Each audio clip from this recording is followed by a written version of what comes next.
Monitored, watched, satellite surveyed world.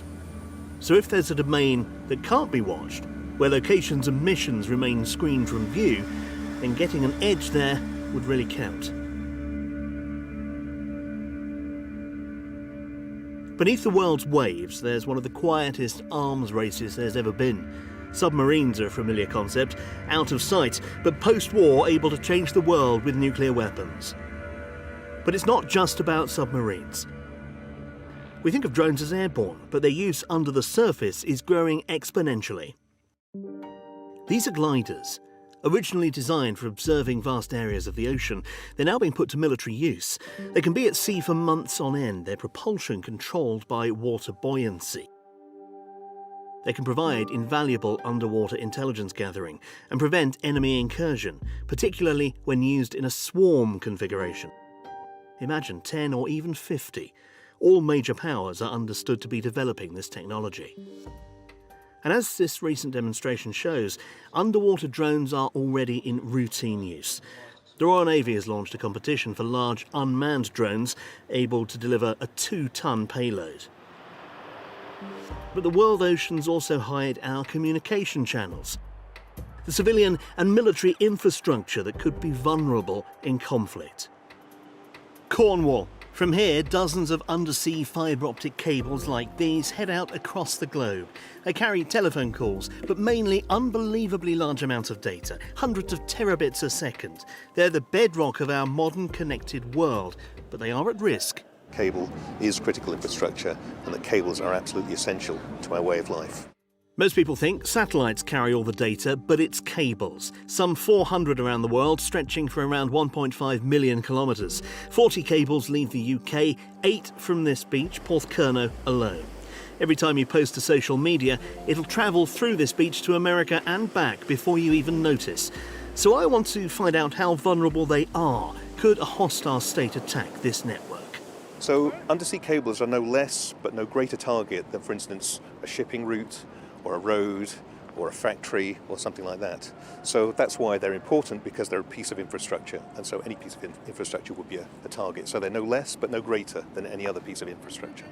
The view around the world amongst the top economists is that if you hit a significant number of undersea cables, the world financial system wouldn't grind to a halt, it would stop dead. And the economic damage would be huge. You'd have to hit a lot of cables, but a state actor could do that simultaneously. If there was an attack, we've got the technology to do the repairs. Portland in Dorset, a warehouse full of cables and the ship which can lay or repair them, the CS Sovereign. Breakages happen about 200 times a year globally, but how did they mend the cables? The old-fashioned, yet still effective way, is to, in layman's terms, fish for the cable.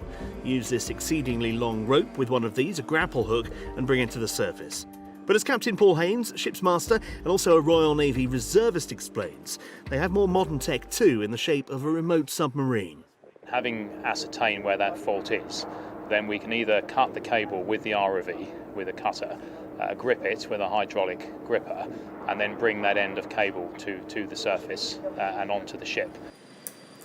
Eventually, when the broken section's cut out, new cable can be spliced in.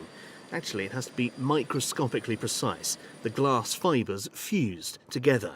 The team are always on standby to respond anywhere there's a break in the North Atlantic. But are they worried about hostile action? Well, with fibre optic cables, it's probably less likely than it had been in the past with analogue cables. It'd be very difficult to break into a cable, for instance, to try and tap off the information. And also that there are multiple cables running between various countries. So even if one were broken, it's unlikely that you'd have to cut a lot of cables to cause a serious impact to a particular country. In conflicts past, we and other nations have targeted the undersea network. We're back at Porthcurno Beach in Cornwall. And the small white building is the cable hut. Inside, the old copper cables used to send and receive telegraph messages around the empire from the 1870s until 1970. It's now a museum where the long-running story of cable attacks is told.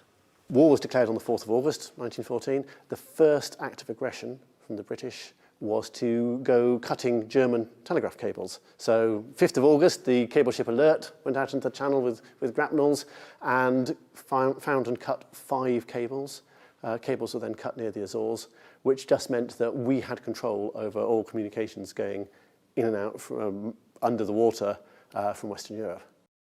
Forward to the Second World War, and with the advent of long-distance bombing, the authorities knew that Porthcurno itself could come under attack. The idea was to move it underground. It sounds very simple. We're in a valley with a big cliff or a big hillside beside us, and that was tunnelled out, 15,000 tonnes of rock taken out, and the telegraph station was rebuilt inside that.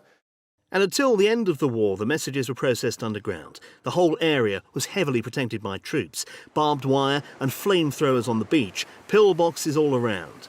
But for the staff deep underground, there was always the fear of attack, even a raid on the tunnels by German commandos.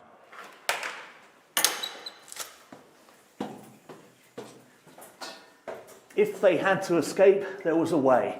This escape tunnel had been built into the rock by the Cornish tin miners who built the main caverns downstairs. It twists and turns on its way up. Again, a deliberate design point so that any enemy coming in from the top wouldn't have a straight line of fire.